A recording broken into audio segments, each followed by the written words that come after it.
Sabe, o capítulo 11 de Marcos, à primeira vista pode parecer uma colcha de retalhos. Um rei chegando num jumento, aí do nada uma figueira amaldiçoada e depois uma baita confusão no templo.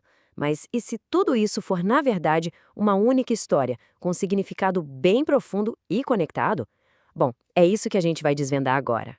Para a gente entender o que está acontecendo, primeiro a gente precisa visualizar o cenário. Jesus não está entrando numa vilazinha qualquer, não. Ele está chegando no coração do poder religioso e político da época.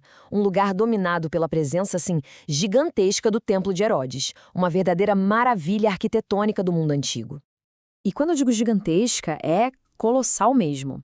Para se ter uma ideia, arqueólogos acharam uma única pedra na fundação desse templo que pesa mais ou menos 415 toneladas. É um peso que a gente mal consegue imaginar. Colocando em perspectiva, isso é muito mais pesado que a maioria dos blocos que usaram para construir as grandes pirâmides do Egito. É nesse cenário de poder e grandeza que Jesus faz a sua entrada. Só que ele não chega como um general romano, cheio de pompa. Ele entra montado num jumentinho. E isso é um símbolo muito poderoso. Ele está basicamente se identificando como o rei messiânico da profecia de Zacarias, um rei que vem trazer a paz e não a guerra. E a multidão, claro, entende o recado na hora. Começam a gritar Hosana, que é um clamor por salvação, tipo, salva a gente agora. Ok, aí no dia seguinte, a história dá uma virada bem esquisita. Jesus chega perto de uma figueira e o que acontece ali parece, sei lá, um ataque de fúria. Mas esse evento, por mais estranho que pareça, é a chave para a gente decifrar o capítulo inteiro. A cena é bem simples. Jesus está com fome, vê de longe uma figueira toda frondosa, cheia de folhas, o que indicava que ela deveria ter frutos. Só que, quando ele chega perto, nada. Só aparência. E então ele amaldiçoa a árvore. A pergunta que fica é: isso foi só um momento de impaciência de alguém com fome, ou tem algo muito mais profundo aí? A maioria dos estudiosos concorda, isso foi um ato simbólico, uma espécie de parábola viva encenada ali na hora. Agora, a metáfora fica bem clara. De um lado, a figueira. Por fora, linda, cheia de folhas. Mas por dentro, vazia, sem fruto nenhum. Do outro lado, Jerusalém e seu templo. Por fora, uma maravilha, cheia de rituais, sacrifícios, tudo grandioso. Mas, na visão de Jesus, vazia do que realmente importava, o fruto da justiça, da fé de verdade. A aparência simplesmente não batia com a realidade. E é com essa imagem da figueira na cabeça que a gente chega no clímax da história, o confronto direto de Jesus dentro do templo. Ele sai da parábola e vai para a ação direta. E esse confronto acontece num lugar bem específico, o Pátio dos Gentilos. Esse era o único espaço em todo o complexo do templo onde os não-judeus podiam entrar para orar. A ideia era que fosse um lugar de inclusão, sabe? Um convite para o mundo. Só que esse lugar tinha virado um mercado. Um mercado barulhento e, pior, explorador. Os peregrinos tinham que trocar o dinheiro romano por uma moeda especial do templo para pagar o imposto. E claro, os cambistas cobravam taxas altíssimas, basicamente lucrando em cima da fé das pessoas. É aí que Jesus age.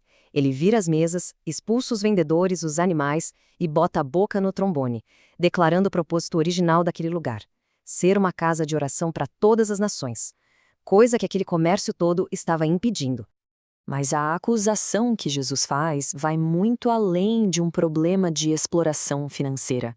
Ele usa uma frase bem específica, uma citação do profeta Jeremias que revela a verdadeira crítica dele. E isso muda tudo. Ele diz: está escrito, a minha casa será chamada casa de oração para todas as nações, mas vocês a transformaram em um covil de ladrões.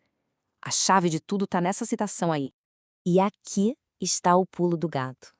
Quando a gente ouve covil de ladrões, a gente pensa num lugar onde o roubo acontece, certo?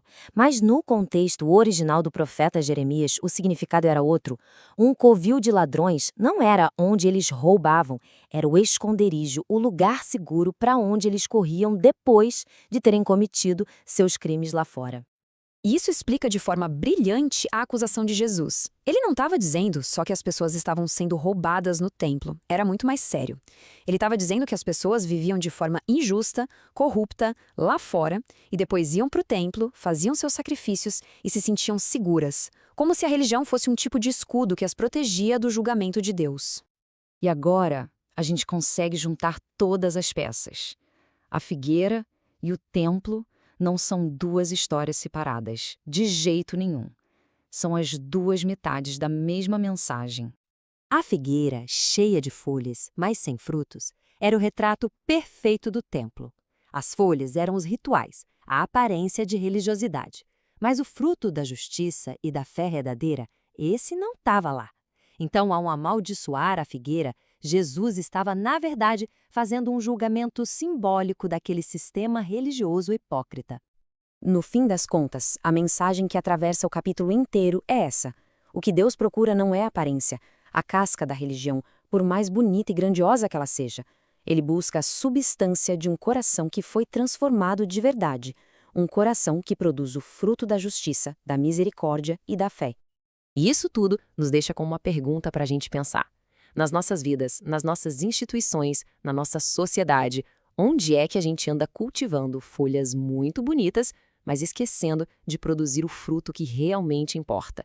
A história de Marcos 11, sem dúvida, continua nos desafiando até hoje.